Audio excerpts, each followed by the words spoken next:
a hot topic in Colorado right now, and I've been chatting with Danielle, who's actually gone through some of the experiences herself. I'm Katie, the real estate gal in Denver, Colorado. I am a licensed real estate agent in this state. If you need assistance with buying, selling, or anything in between, I'm your gal. This is Danielle. I'm Danielle Anderson. I'm with Waterstone Mortgage, and I am a homeowner here in West Wash Park. And Katie and I were chatting about ADUs, and I decided not to build an ADU. And we were just gonna walk through my story and like why I decided that and how I kind of came up to that conclusion. So I started my journey in 2019, and the first step of looking to build an ADU is just knowing, are you zoned properly for it? So I actually called an ADU builder that specializes in accessory dwelling units called ADU for You, and they ran it through the City of Denver website. Now I know how to do that to like check out zoning laws, so if you have questions, feel free to contact Katie or I, and we'd be happy to walk you through that. But I found out that I was zoned properly for something called an attached ADU, which means that I could pop my top on my main house, or I could put up a wall and a kitchenette in the basement, but that I was not zoned properly in the to have a detached ADU, which is what I really wanted.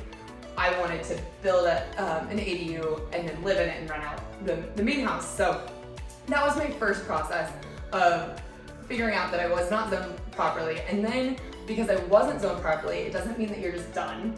It means that you have to get what's called a variance change for your zoning. So there's a document that the City of Denver came out with, which is called Blueprint Denver. And Blueprint Denver is trying to make housing more affordable. And one of the ways to make housing more affordable is to create units like ADUs in places that already exist and where individual homeowners are building them themselves. So that way they could rent out an ADU for a long-term tenant, for example.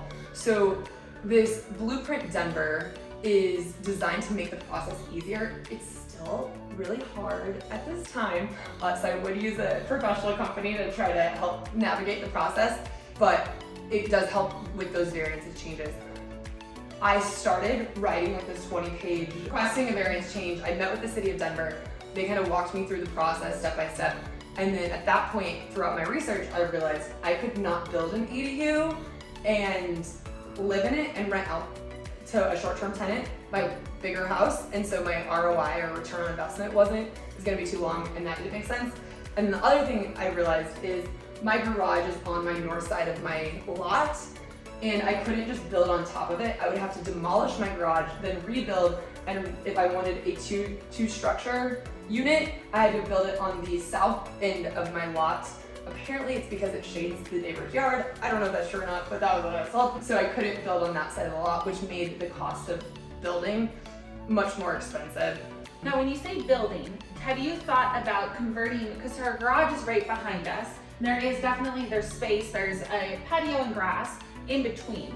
Have you thought about converting your garage into an ADU? I have. That's probably on a, I don't know, 2025 to-do list, possibly. I would lose my parking, so that kind of depends, but it would be a lot cheaper if I just converted an existing structure. I would still need a bathroom, I would still need a permit, so I would still need to go through the variance changes. So I'm really waiting for a blanket, City of Denver citywide saying that I'm zoned properly, and hopefully that's coming. There's rumor out there that that's what they're working on, and then I don't have to go through the variance change process. So even if you wanted to convert a garage or pop the top, you still have to go through a variance change? Yes, yep. Even if I just wanted to put a bathroom and a bedroom in an existing unit, you would be tapping into the city sewer, which is one of the reasons that you would need a permit for that. And if you're getting a new bathroom permit, then you also, that's an accessory dwelling unit. But if it has a kitchen and a bathroom and a living quarters, that's considered an accessory dwelling unit. Now, a lot of people do it illegally. I would not recommend that. So right now, if you want a short-term rental or a long-term rental in that unit, or at least for a long-term rental, you have to get it inspected in order to get a long-term rental license. If it is not permitted when you're building it, that can be a huge problem when you try to use it how you intended to use it because you didn't do it right the first time. So I would highly suggest making sure you go through the process, getting the permit, building it correctly. Sure. So are you thinking right now of demolishing this and relocating it? Because as you mentioned before, I think it was off camera, you can build on this side of the land Yeah. Are you thinking about demolishing and relocating? That sounds very costly. Yeah, so I got a quote and it was about $400,000 in order to demolish and build it to the standards that I would want it built at. And backing up to I-25, as you can see the cars going by, it's just not the ideal location for that. So I think that my money and my return on investment is better spent elsewhere. So I decided to buy a investment property in a different location versus building an ADU, just after I ran the numbers to make sense.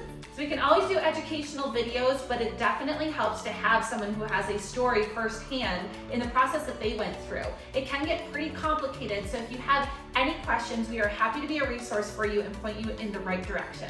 I'm Katie, the real estate gal in Denver, Colorado. As mentioned, I am a licensed real estate agent in this state. If you found this video helpful, please hit the like button or subscribe on my YouTube channel because I do release videos every single Wednesday. Thanks so much for watching and we'll see you next time.